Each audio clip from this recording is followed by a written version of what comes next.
Video like जरूर कर लीजिए और ऐसे वीडियो लगातार फ्री में पाने के लिए चैनल को तुरंत सब्सक्राइब कर लीजिए और बेल आइकन को जरूर टैप कर लीजिए ताकि आगे भी सारे वीडियो आपको मिलते रहे। यूट्यूब में फॉलो करते हैं तो प्लीज ये वाला फ्री टेलीग्राम चैनल जरूर ज्वाइन कर लीजिएगा। सारे नोटिफिकेशन सारे अपडेट यहीं पे आते हैं, ध्यान रखिए। नमस्कार दोस्तों, साइंस के एक और लेक्चर में आपका स्वागत है। इससे पहले वाले लेक्चर हम लोग कंप्लीट 4 कर चुके हैं। आई गेस ये 5वां लेक्चर होगा, ठीक है। अगर इससे पहले आपने नहीं देखा तो प्लीज़ सीरीज़ को फॉलो करते चलिए। 2-4 लेक्चर और बचे हैं, फिजिक्स खत्म हो जाएगी, फिर हम लोग केमिस्ट्री और बायो शुरू करेंगे। पूरी साइंस ये आपकी प्रीलिम्स और मेंस के लिए टारगेटेड वीडियो है, थ्योरी है। फिर इसके बाद हम लोग मोस्ट इंपॉर्टेंट MCQ की सीरीज़ लेके आएंगे, वो करेंगे।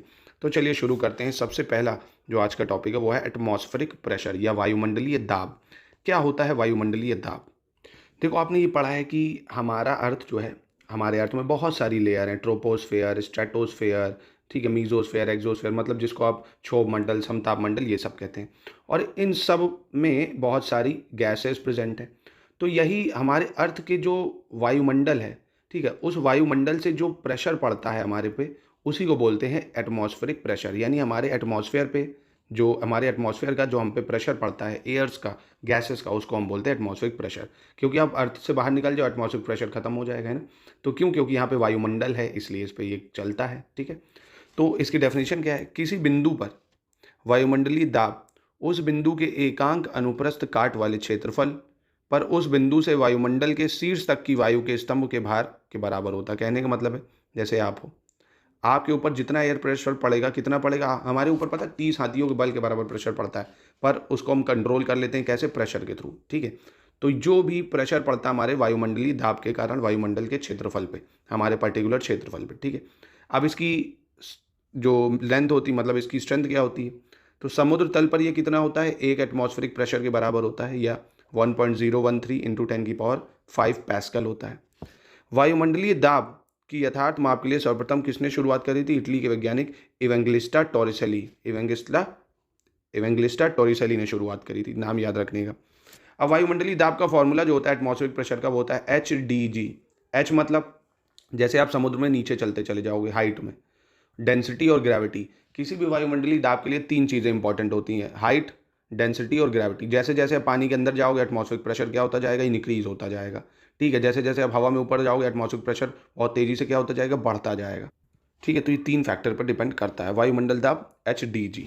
प्रयोग में पाया गया कि समुद्र तल पर बैरोमीटर में पारे की जो ऊंचाई होती है वो कितनी होती है? 76 सेंटीमीटर। यानी समुद्र तल पे कितना होता है प्रेशर? 76 सेंटीमीटर, जो कि 1 mm HG दाब का तुल्यांक दाब होता है। टॉर जो होता है, ये साइंटिस्ट के नाम पे रखा गया है। एक टॉर जो होता है वो 133 पास्कल के बराबर होता है। एक टॉर किसके बराबर होता है? 133 पास्कल, ठीक है। कह रहा है औषधि विज्ञान तथा शरीर क्रिया विज्ञान, औषधि विज्ञान और शरीर क्रिया विज्ञान में दाब की मात्रा के रूप में हम किसका यूज करते हैं? mm का यूज़ करते हैं, जो मरकरी यूज़ करी जाएगी। तथा टॉर का उपयोग किया जाता है, mm और टॉर का, ठीक है। और मौसम विज्ञान में दाब का सामान्य मात्रक बार होता है, ये याद रखना आपको, ठीक है। जब आप कोई वैज्ञानिक औषधि में यूज़ करोगे तो mm यूज़ करोगे प्रेशर में। जैसे हम नहीं अपना ब्लड प्रेशर मापते हैं तो mm में मापते हैं। और जब मौसम विज्ञानी प्रेशर मापते हैं तो वो बार में मापते हैं। किसमें? बार, मिली बार, इन सब में, ठीक है। पृथ्वी के चारों ओर गैसों का आवरण पृथ्वी का वायुमंडल कहलाता है, जैसा कि अभी मैंने आपको ऊपर बताया। और वायुमंडलीय दाब को मापने के लिए हम किसका यूज़ करते हैं? बैरोमीटर का उपयोग करते हैं। सबसे इंपॉर्टेंट चीज़ किसका यूज़ करते हैं? बैरोमीटर का। वायुमंडलीय दाब में अचानक गिरावट आंधी तूफान आने की संभावना व्यक्त करता है। अगर वायुमंडलीय दाब है, एटमॉस्फेरिक प्रेशर है, एकदम से वो गिरने लगा, तो इसका मतलब क्या है? आंधी तूफान आएगा, एकदम से बढ़ने लगेगा, ठीक है। तो भी क्या होगा? मौसम खराब होने की जगह क्या हो जाएगा? मौसम ठीक होगा। स्टेबल है तो मौसम ठीक है, ठीक है। तो आंधी तूफान अगर आने की संभावना व्यक्त करता है तो अचानक से एटमॉस्फेरिक प्रेशर गिरने लगता है। तो आपको ये याद रखना है, बैरोमीटर में मेजर करते हैं, ये याद रखना है। 76 सेंटीमीटर पानी में होता है, यानी 76 सेंटीमीटर 1 एटमॉस्फेरिक प्रेशर, और एक टॉर 133 पास्कल। बस इससे ज़्यादा आपको नहीं याद रखना है। चलिए नेक्स्ट टॉपिक देखते हैं, डेंसिटी, घनत्व। अब जैसे देखो, आपने देखा लकड़ी, लोहा और रुई ले लो, ठीक है। अब घनत्व मतलब जिसमें पार्टिकल्स बहुत क्लोज क्लोज होंगे, तो जो सॉलिड होता है ना, उसका घनत्व ज़्यादा होता है। सॉलिड मतलब जो कैसा होगा? सॉलिड होगा, उसका घनत्व ज़्यादा होगा।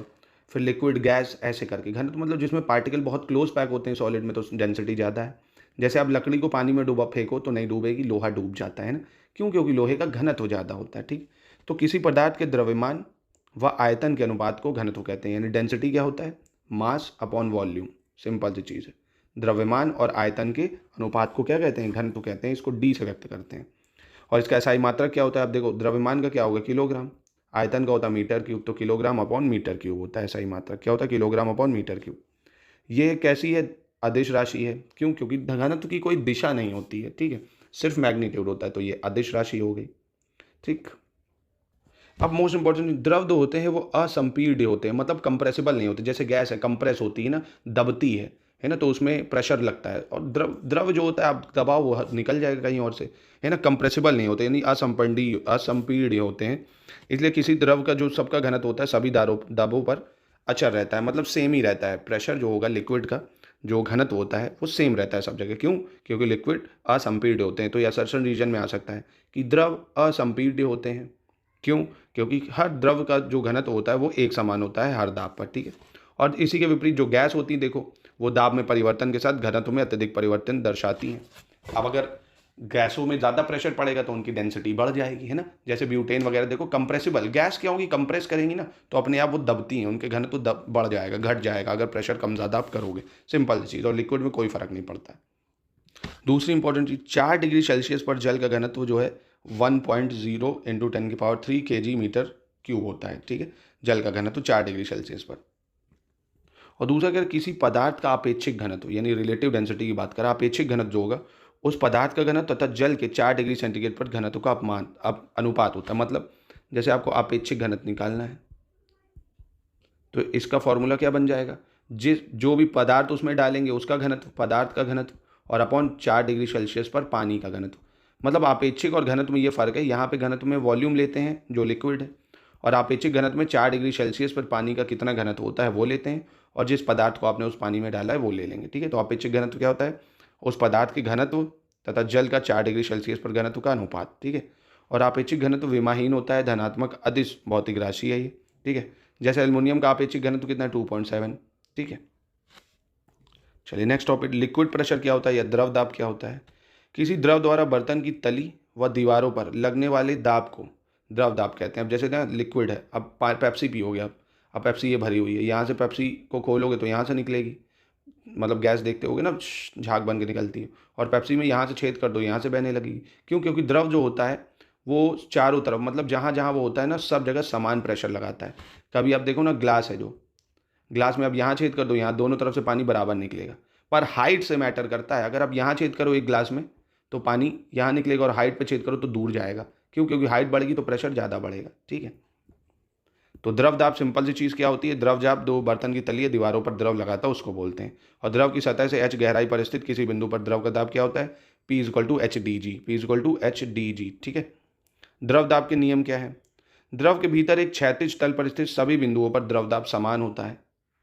अब जैसे ये पिक्चर देखिए, अब देखिए ये पानी है, अब इन सब में समान प्रेशर लग रहा है, इन सब में प्रेशर एक जैसा लग रहा है, पर हाइट का मैटर। अब अगर ये होल मैं यहाँ भी कर दूँ तो ये इसी सेम हाइट से गिरेगा, मतलब इसी स्पीड से गिरेगा। देखिए ज़्यादा दूर जा रहा है, और इसकी जैसे जैसे मैं हाइट बढ़ा रहा हूँ तो ये कम दूर जा पा रहा है। क्यों? क्योंकि जैसे जैसे जितना आप नीचे जाओगे ना पानी के अंदर, उतना प्रेशर ज़्यादा बढ़ता है। जितना हाइट बढ़ेगी ना आपकी सरफेस से नीचे, प्रेशर उतना ज़्यादा लगेगा, क्योंकि P=HdG होता है। जितनी हाइट बढ़ेगी, हाइट बढ़ने का मतलब समझो ऊपर जाना नहीं हुआ, पानी के अंदर जा रहे हो ना आप डीप में, तो उतना प्रेशर ज़्यादा पड़ेगा। डेंसिटी बढ़ेगी तो प्रेशर ज़्यादा पड़ेगा, ग्रेविटी अपने आप कम होती जाएगी जब नीचे जाओगे, ठीक है। तो ये याद रखना, बाकी समान प्रेशर लगाता है सब जगह, पर हाइट बढ़ने पर प्रेशर कम ज़्यादा हो जाता है, ठीक है। तो पहला पॉइंट क्या कह रहा है कि जो द्रव के भीतर एक क्षैतिज तल पर स्थित सभी बिंदुओं पर द्रव दाब समान होता है। द्रव के भीतर किसी बिंदु पर द्रव का दाब सभी दिशाओं में समान होता है। मतलब देख रहे हो ना, ग्लास में पानी भरा है तो सब दिशाओं में एक समान होता है। और द्रव द्वारा लगाया गया दाब सदैव द्रव के संपर्क वाली सतह के लंबवत होता है। मतलब जो प्रेशर पड़ रहा है वो देखो इसके परपेंडिकुलर ही तो होता है, द्रव के ना परपेंडिकुलर होता है। और द्रव के भीतर किसी बिंदु पर द्रव दाब की सतह के आकार व क्षेत्रफल पर निर्भर नहीं करता है। मतलब आप लोटे में पानी भर दो या ग्लास में भर दो, उससे कोई मतलब नहीं, वो समान प्रेशर ही लगेगा पानी का, ठीक है। तो उससे मैटर नहीं करता है, आप चाहे शेप कैसा भी रखो अपने पदार्थ, मतलब जो आकार है उसका जिसमें वो पानी भरा है, उससे कोई मतलब नहीं है, ठीक है। तो ये पॉइंट्स आपको याद रखने हैं। चलिए अब देखते हैं पृष्ठ तनाव क्या होता है। देखिए पृष्ठ तनाव क्या होता है ये समझिए सबसे पहले। देखिए पृष्ठ तनाव समझने के पहले ये एक चीज़ देखिए, ये देखिए इसके बाल अभी गीले हैं ना। देखिए पृष्ठ तनाव क्या होता है, सिर्फ और सिर्फ पहली चीज़ याद रखिए, लिक्विड में लगता है। किस में लगता है? सिर्फ लिक्विड में लगता है।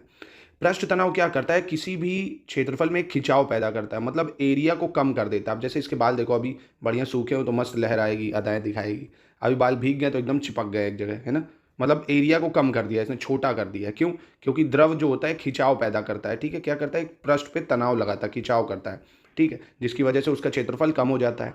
जैसे आप ये देखिए, पेंट वाले ब्रश होते हैं, सूखे होते हैं, पानी में डालो तो चिपक जाते हैं, छोटे हो जाते हैं। मतलब दाढ़ी वाला ब्रश है, देखा होगा, पानी में डुबाता है तो एकदम कैसा हो गया, चिपक गया, है ना, क्यों? पृष्ठ तनाव के कारण। जब बाहर निकालेगा तब पृष्ठ तनाव, पानी छोड़ेगा तब कम होता है, ठीक है।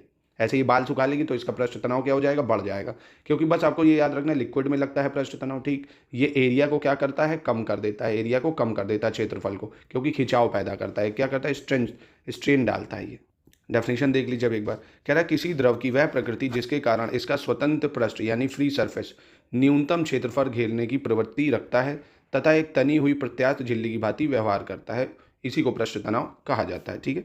किसी द्रव की वह प्रकृति जिसके कारण इसका स्वतंत्र पृष्ठ न्यूनतम क्षेत्रफल है ना, न्यूनतम क्षेत्रफल कवर करेगा, ठीक है, और ये क्या करता है, प्रत्यास्थ झिल्ली की भांति व्यवहार करता है, मतलब उसको जो एरिया होता है उसको कम कर देता है, ठीक है। इसका एसआई मात्रक न्यूटन मीटर होता है। किसी द्रव के लिए पृष्ठ तनाव का मान द्रव की प्रकृति, द्रव के ताप तथा उस माध्यम पर निर्भर करता है, ठीक है। पृष्ठ तनाव किस पर निर्भर करता है, द्रव की प्रकृति, पहली चीज़, लिक्विड कैसा है, चिपचिपा लिक्विड है, जैसे हनी है या पानी है, ठीक है। टेम्परेचर कैसा है उसका, ठीक है, और उसका माध्यम, इन तीन चीज़ों पर निर्भर करता है। और जैसे जैसे ताप बढ़ाएंगे पृष्ठ तनाव अपने आप कम होता जाता है। अब जैसे लड़की देखा बाल गीले हैं, अब ड्रायर मारेगी, है ना, पानी सूखा लेगी बाल से, तो वो अपने आप पृष्ठ तनाव कम हो जाएगा, बाल मस्त उसके लहरेंगे, मस्त लहराएगी बाल, समझ गए। तो जितना ज़्यादा गीला होगा, जितना ज़्यादा कोई चीज़ें में टेम्परेचर आप बढ़ाते जाओगे तो अपने आप पृष्ठ तनाव कम होता जाएगा।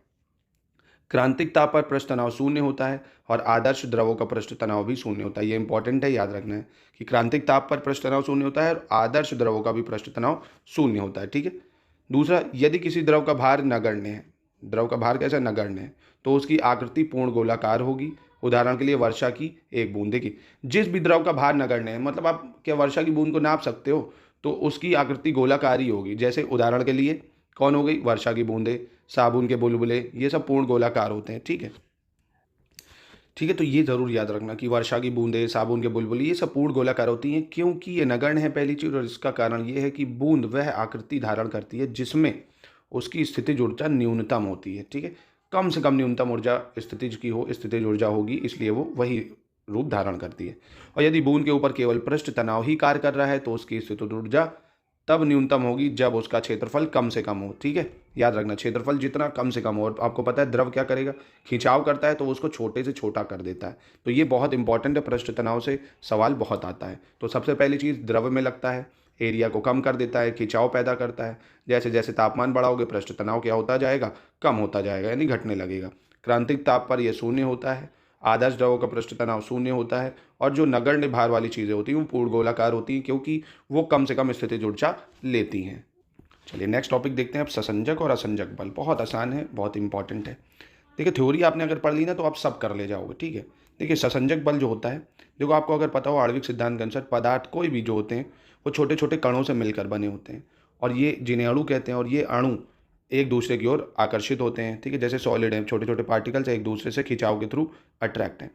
जब एक ही पदार्थ के अणुओं के बीच जो आकर्षण बल कार्य करता है, किसके बीच, एक ही पदार्थ के अणुओं के बीच आकर्षण बल कार्य करता है, उसे ससंजक बल या कोहेसिव फोर्स कहते हैं। ससंजक बल या कोहेसिव फोर्स। जैसे बारिश बूंदों में गिरती है, क्योंकि पानी के अणुओं में उनके बीच मजबूत ससंजक बल होता है, पानी पानी के बीच, ठीक। ससंजकता के कारण वे बूंदों को बनाते हैं, ठीक है। पानी ही तो बूंदों को बनाता है ससंजकता के कारण, क्योंकि पानी और उस पानी पे बल लगता है, कोहेसिव फोर्स, तो ये फुला देता है उसको ऐसे, ठीक है। तो कभी देखोगे ना सॉलिड पे बूंद कहाँ बनती, पट पट गिरेगा, पर पानी पर ड्रॉप ड्रॉप ड्रॉप ऐसे टिप टिप बूंदें गिरेंगी। क्यों? क्योंकि कोहेसिव फोर्स या ससंजक बल कार्य करता है उस पर, ठीक है।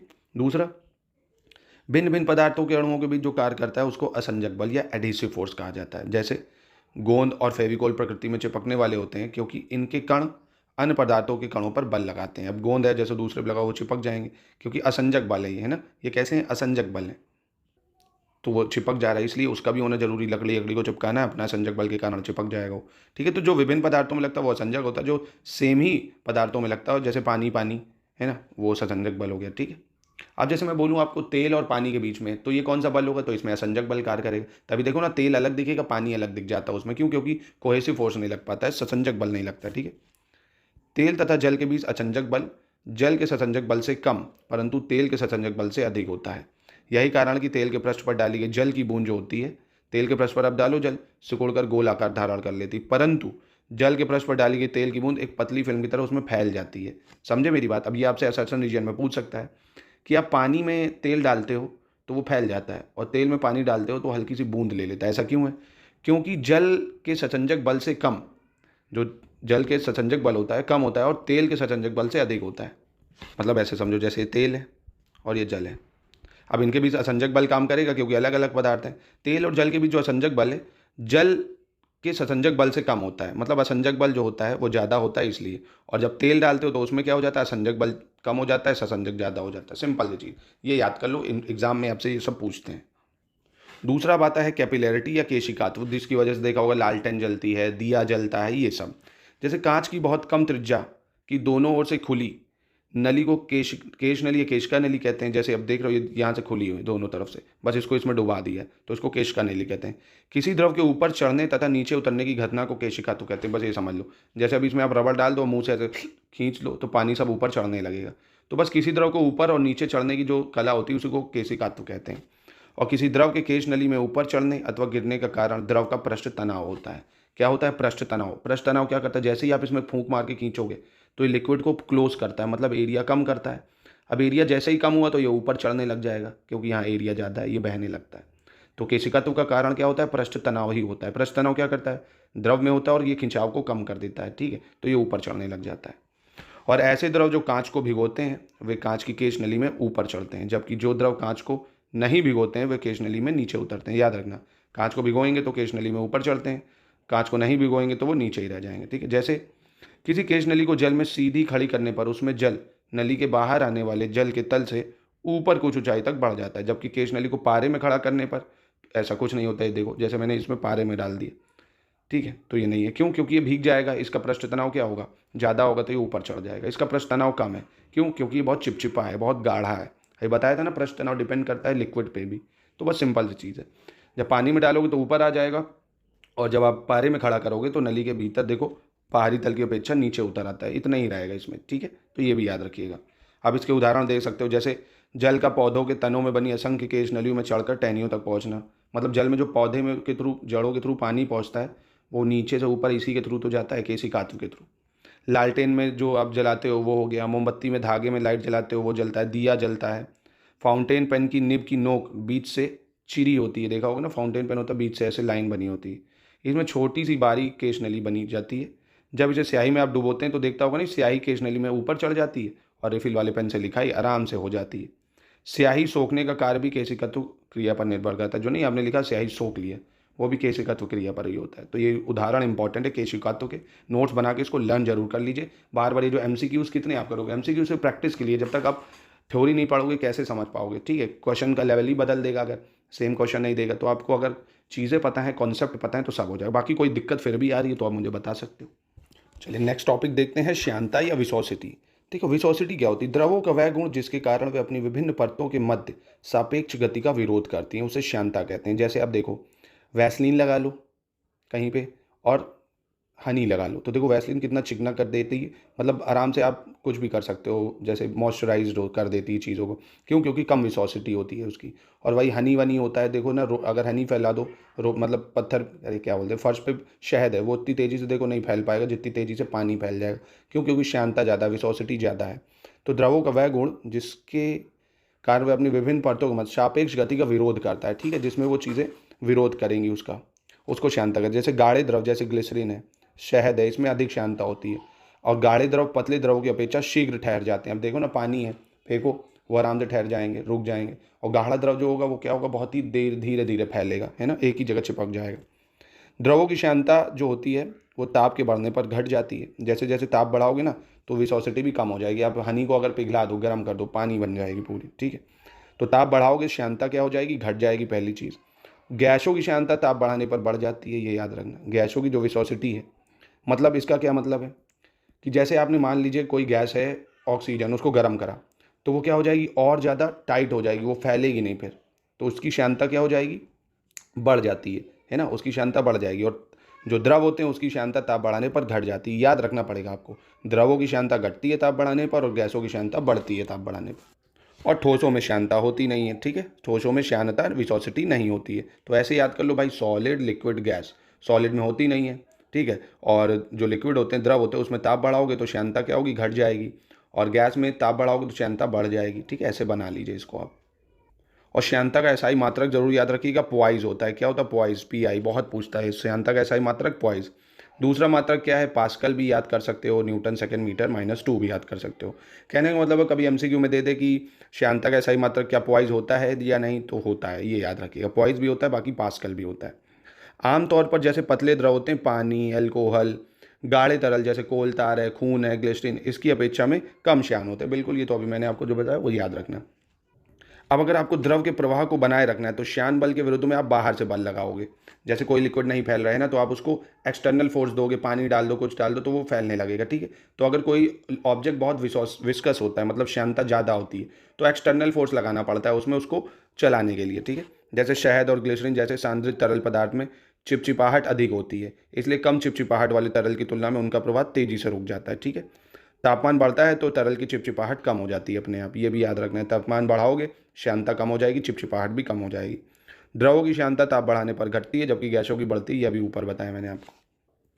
कह रहा है एक आदर्श तरल पदार्थ पर श्यानता सदैव शून्य होती है, यह याद रखना। और ठोसों में तो होती ही नहीं है, ठीक है। आदर्श तरल में श्यानता कैसी होती है, शून्य होती है, ठीक है। जैसे अपना लिक्विड लिक्विड वाटर ले सकते हो। चलिए अब देखते हैं उत्प्लवन बल क्या होता है। देखिए बहुत बढ़िया चीज़ है ये।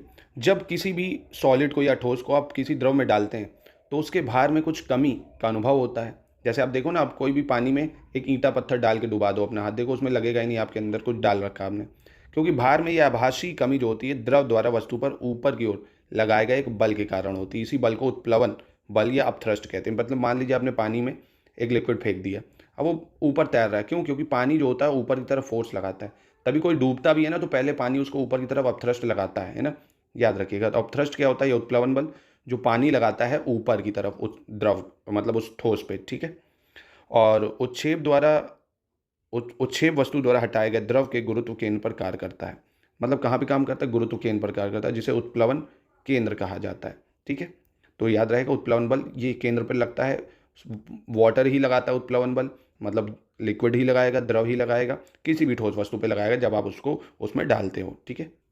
चलिए आर्किमिडीज का सिद्धांत बहुत इंपॉर्टेंट सिद्धांत है दोस्तों। आर्किमिडीज का क्या है, जैसे आपने बाथ टब देखा होगा, बाथ टब, ठीक है। आप बाथ टब में डूब जाओ, तो जितना आप बाथ टब में जैसे ही आप गिरोगे ना, तो आप उतना ही पानी को बाहर गिरा दोगे जितना आपका क्या होगा, वेट होगा या मास होगा, या जितनी आप जगह लोगे, ठीक है। तो यही इसने देखा, किसने, आर्किमिडीज ने, कि जब कोई वस्तु किसी द्रव में पूर्ण या आंशिक रूप से डुबोई जाती है तो उसके भार में कमी प्रतीत होती है। और भार में यह जो कमी होती है वो वस्तु द्वारा हटाए गए द्रव के भार के बराबर होती है। मतलब आप ये बाथ टब में लेट गए हो, ठीक है, तो आपकी उतना ही वेट में कमी हो जाएगी जितना आपने पानी हटा दिया है। भाई उतना पानी गिर गया, उस पानी की जगह आपने ले ली तो उसने आपका वेट कम हो गया, ठीक है। यह आर्किमिडीज का सिद्धांत है, सिंपल, कि जब भी किसी द्रव को पूर्ण या आंशिक रूप से डुबोया जाता है तो उसके भार में कमी होती है। और ये कमी होती कितनी है, जितना आपने द्रव बाहर गिरा दिया, ठीक है, जितना आपके शरीर ने उस द्रव को हटाया है। अब आपकी जगह पत्थर ले लो बड़ा, आप पत्थर फेंकोगे ना तो उतना पानी डिस्प्लेस हुआ, तो उतनी ही कमी आ जाएगी, ठीक है।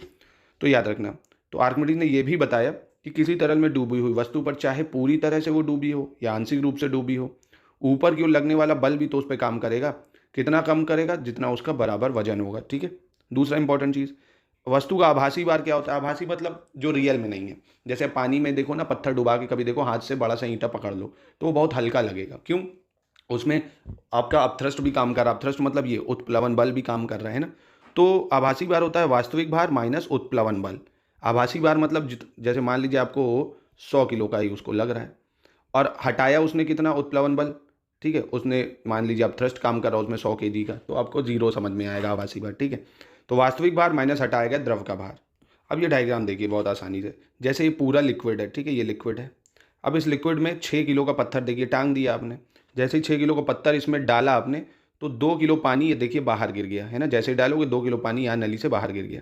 तो अब जितना पानी ये गिरेगा ना, उतना ही ये बायोंट फोर्स इस पर काम करेगा, है ना। मतलब जो उत्प्लवन बल है उतना ही 2 किलो का बल इस पर काम करता है। तो कहने का मतलब है जितना ये पानी हटाएगा उतना ही बल इस पर ऊपर की तरफ काम कर जाएगा। तो देखिए इसने कितना काम करा, 4 किलो वेट आया इसका, कितना है, 4 किलो। यानी एक्चुअली में ये 6 है, एक्चुअली में इसका वजन कितना है, देखिए रियल में 6 किलो है, पर 2 किलो इसने इसको सपोर्ट दे दिया, तो ये यहाँ से 4 ही दिख रहा है। क्यों 2 किलो दिया, क्योंकि 2 किलो पानी गिरा दिया। ऐसे ही अगर 4 किलो पानी गिरता तो ये 4 किलो का सपोर्ट दे देता, तो ये 2 ही किलो दिखता।